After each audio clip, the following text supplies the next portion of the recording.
EA Sports. It's in the game.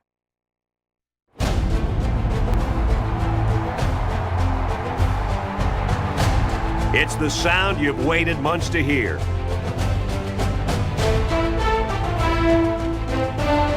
Its images are some of your oldest memories. It's caused some of your greatest triumphs and your biggest heartbreaks.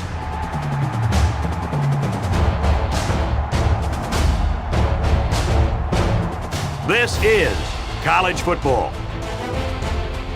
It's tradition, pageantry, and intensity. You can visit every school in the country and never see the same thing twice. It's the option at Georgia Tech, the pistol at Nevada, and the spread no huddle. It's Howard's Rock, the smoke in Miami. And every Saturday, you tap that sign. This is what makes college football special. This is why your school is more than who you root for. It's who you are.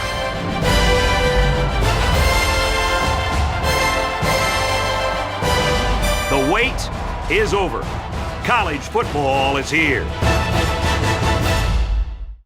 Some of my fondest adolescent memories stem from vacations my family and friends used to take together many years ago. One of these trips was a particular favorite of mine, Lake Lanier. When I was 16 years old, I contracted a nifty little staph strep infection combo on my right elbow while tubing on the lake. To make a long story short, I'd rubbed a wound raw while digging my elbows into the nylon and neoprene surface of the tube trying to hold on. Stagnant lake water mixed with an open wound and lack of showering thrown in for good measure made it so that by the time our trip had ended, I could barely flex my elbow to extend my arm.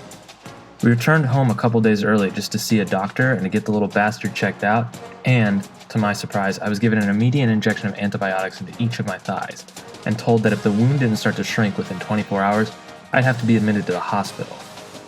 This little exchange took place on a Monday, which is an important detail to remember. I panicked. Partly because I hadn't been in a hospital since the day I was born, partly because the aforementioned needles that were roughly the length of Dixon Ticonderoga pencils were still protruding from my emaciated quadriceps, but mostly because that meant I wouldn't be able to ride down to the local GameStop with my best friend and pick up the one game that could immobilize us for weeks on end, NCAA Football. Every year, on the second Tuesday in July, from about 8th grade until college, my childhood best friend Brian and I would lay down the requisite $59.99 for the newest installment of EA Sports' magnum opus and get sucked in like Alice down a rabbit hole. This is not hyperbole. You can ask our immediate family members. This story has a happy ending as the antibiotics worked and the swelling started to subside.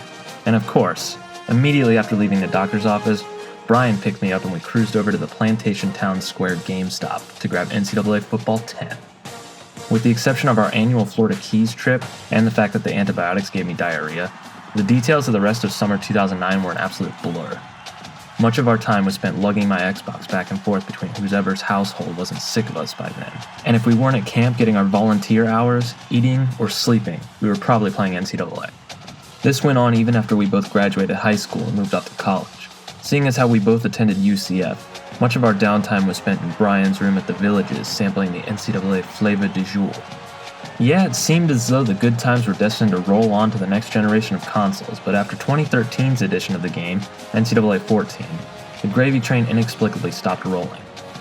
Now, I'm not here to point fingers at anyone responsible for ending NCAA's glorious run. Multiple parties were involved and it would take an entirely separate video just to untangle that whole mess. But suffice it to say, things were never the same in my video game playing career after the cancellation of this series.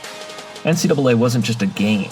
It was part of pretty much every summer of my formative years.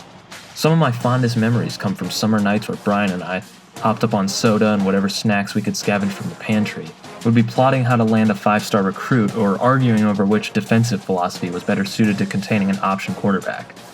Nerd alert, I know. The fact that the game came out in mid-July also meant it was a prime distraction during the dog days of summer, particularly between the end of the NBA and NHL seasons and the start of football. NCAA was a way to keep our long summer days and nights occupied before the start of our favorite sports season, college football. I have plenty of great memories from other video games from my childhood as well. Games like Ocarina of Time and Sonic Adventure 2 occupied many hours of my time growing up, but NCAA football was like a perfect storm that was hitting me at just the right time in my life. I was starting to become obsessed with college football right around the time Florida was becoming a powerhouse under Urban Meyer, and the team I'd been programmed to cheer for since birth was finally putting it together again. And then, to top it all off, my best friend and I found an outlet to express our love for football, video games, and a way to just spend some time together. Brian and I both moved from our home state in pursuit of our own respective careers, got jobs, girlfriends, basically grew up, but we still stay in contact to this day. Whether NCAA football had ever existed or not, we'd still be best buds. But the memories we created from staying up until 3 a.m. netting a #1 recruiting class, or winning a national championship with some downtrodden program, memories we still look back on to this day, definitely enhanced our friendship even that much further. I guess we didn't realize it at the time, but NCAA football coming to an end was almost like the last little piece of our adolescence being tossed into the wind. So although I'm still pretty bitter about the series being discontinued, the memories I made from the years poured into it with an old friend will always remain. Brian on the left, my other best friend Tyler in the middle, and me on the right, mere hours before Staffgate 2009 occurred. And yeah, I still have the scars on my right elbow to prove it.